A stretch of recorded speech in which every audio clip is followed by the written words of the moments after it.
Yo, what's up here? Wanted to make a quick Ussop guide. My name's Jigsaw. I stream on Twitch too, and if you watch me, then you'll notice that I play a lot of Ussop. I think that Ussop is a very different style character than anyone in OPBR.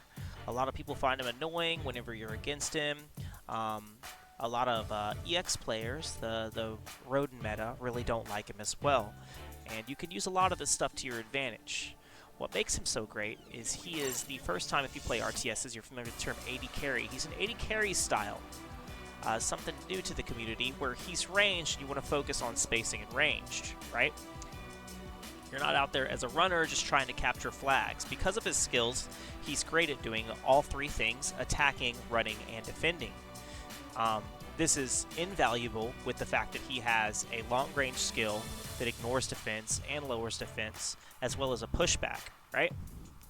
I think that Ussop is one of the coolest kits to come out, as far as whenever he came out, the Onis came next and stuff like that, and I think he kind of paved the way for these new different style kits, and he's definitely my favorite by far. But let's get into it, right? Your Skull Blast is your knockback. It heals you as well. This will come important for later when I talk about my coins, but mainly you want to use that as a pushback whenever people are in your bubble, right? But let's say a Lofty or someone hits you with that fire damage and you're about to lose a life. You can also blast the Skull Blast real quick to just heal enough life so you don't lose one of your invaluable 2 lives. Your Bag of Worms is another great just bread and butter of this AD carry style. It's an extra long range attack with a chance to inflict stun. That's a 100% chance, 7 seconds. Damage ignores defense and it lowers defense. I think this is at level 5. Yeah, at level 5. What's cool about this move is whenever you're battling,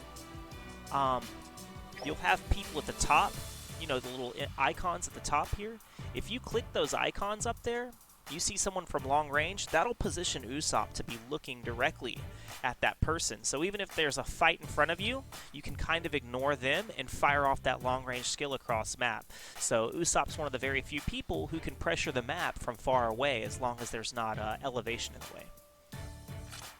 Nullify negatives, nothing new to Ussop, but this is recover 3% of HP 2 times when enough damage is taken from an enemy to KO, which means that in a situation where you need to defend something, normally you don't want to be close to the action, right? You can kind of push people back off an objective and then just stand on it.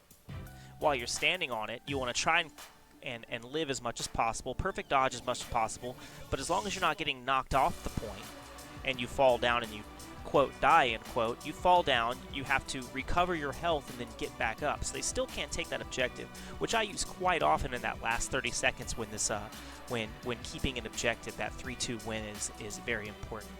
When dealing damage 4 times in 10 seconds, it reduces their speed by 10 seconds. This combined with whenever you are downed, it boosts speed by 20 seconds, is really good for him. So you'll get a pretty good speed advantage right there. But this also helps your team out by just poking. Sometimes just by poking, you're also reducing their speed, which keeps defenders at bay. And since you're using your attackers in your front line, it helps them by not letting them be able to chase as easy. Normal attacks chase enemy is nothing new too. Remember about this is just like skill 2. If you click the people up top, then you're Ussop position to shoot them. You'll see me do this quite often, so I'm attacking the correct character. Because of, where is the skill? I think it's on 2. When attacking an enemy with the element you're strongest against, which is green, increases damage dealt by 30% and reduces the cooldown of skill 1, your pushback by 5%. So whenever you have people grouped up, you see a Roger and an Odin. Well, number 1, Rogers are a pretty big damage threat for your entire comp. So being able to target that specific Roger, like let's say at Baridi where you're on a bridge and usually everyone's clumped up, really helps the team out a lot because you're damaging them a lot and you're getting your pushback skill cooldown. So you can become more of a threat just by clicking the specific character first and then AAing or auto attacking. After receiving damage from an enemy which is less than 30% of your max HP, reduces damage received by 30%. This is a passive skill that I don't worry about. A lot of people will say, you know, this is why you want to build HP after you build attack with him, is so you can keep that 30% high longer. But Ussop is a runner. He doesn't come with a lot of defense stats whenever you start him off, right? He doesn't come with a super high number or anything. So just building HP isn't really going to help out much. So that's why I built him as follows. I run the triple Luffy set, which is nothing new, right? But I have my attack percentage capped at 70%. I have my attack flat capped at 300 because we're an 80 carry. We're not worried about defense too much. I want to build glass cannon, especially with a 2 life, 3% respawn kind of thing. Like that's such a good strat. So the only thing I really am worried about is recovery block time. And since you could run Dressrosa Luffy set, and it's one of the only metal sets that's really, really meta that you can get recovery block time for, this is, to me, a huge skill. It's the best defensive skill you can have for Ussop. This is the only skill that can stop him from having his 3 lives, aside from other status effects, like if you get poisoned or aflamed. But with poison or aflamed, you pop off your skill 1, you'll have enough life to live that, and you can get a pushback, and you can kind of dodge away to get distance, so you do get that life again, right? And then, once again, you're Ussop, so a lot of people will try to focus you, run after them, they're not worried about the objective again. You know, you get to play the field from there. So, recovery block time, if you play this out, it changes your Oni Law and your Laufey from a 45-second cooldown to, I think mine right now is 15 seconds, but I think it goes to like 13.5 if you cap it. I'm looking for this 36 right now. But it can go up to 70%, which turns that into a 13-second or 14-second cooldown. That's not a big deal. That's super manageable for someone who's supposed to be ranged, right? You have an extra long attack. You have a pushback. You do autos that's slow. You have speed boosts when you're knocked down. If any of those characters hit you with that, you do get that speed boost too. Your job is to get distance and let that fall off, so you can get those 2 lives again. That's what I really like about this setup. And then, of course, when attacking enemy around the enemy's treasure, you increase your damage dealt. When your allies are not near the treasure area, where you're at, increase damage dealt by 5. And then this is recover HP. So you can actually, if you're standing on an objective alone, a treasure area, whether it's yours or not, and you can hit another treasure area, like let's say Marineford, you're getting a 10% damage deal on top of that. Now, this doesn't happen like too often, but just be aware you are a ranged character. You are an 80 carry style character, so being aware of that and increasing your damage is what makes him so good. You have all these opportunities to increase damage, you have so much board to play as this range, and you can create so much pressure from other areas. So, yeah, when people like just are annoyed with Ussop, these are the things that make him annoying. It's not because he has the 3 lives and that's it. It's because you can pressure the entire map.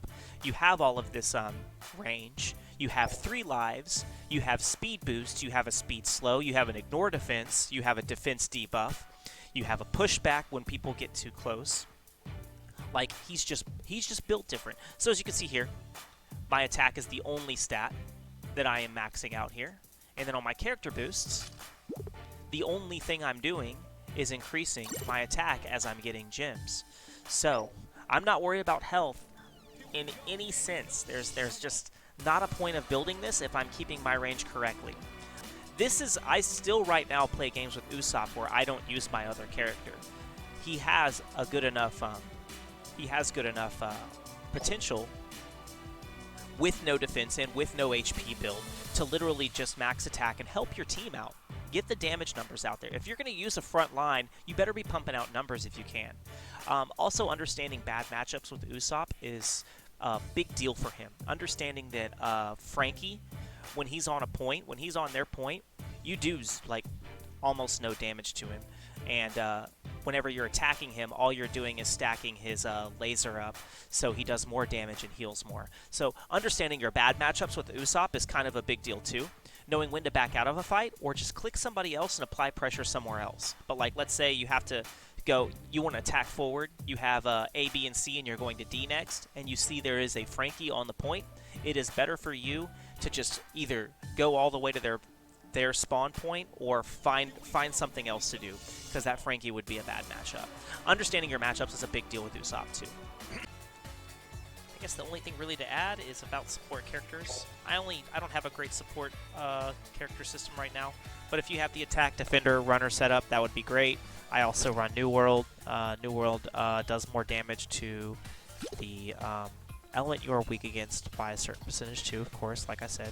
Keep doing attack numbers. That'll do it for this guide. Thanks so much for watching. You can catch me on Twitch, twitch.tv/Jigsaw. You can catch me there. If you have any questions, go ahead and leave them in the comments, or you can catch me on the stream there. Let me know what else I can do. You can catch some more videos. I'll be trying to upload stuff from Twitch onto here too, full gameplays, things like that, if you just want to catch some of my Ussop games on here. But anyways, see y'all next time. Thanks so much for joining me, guys. Appreciate it.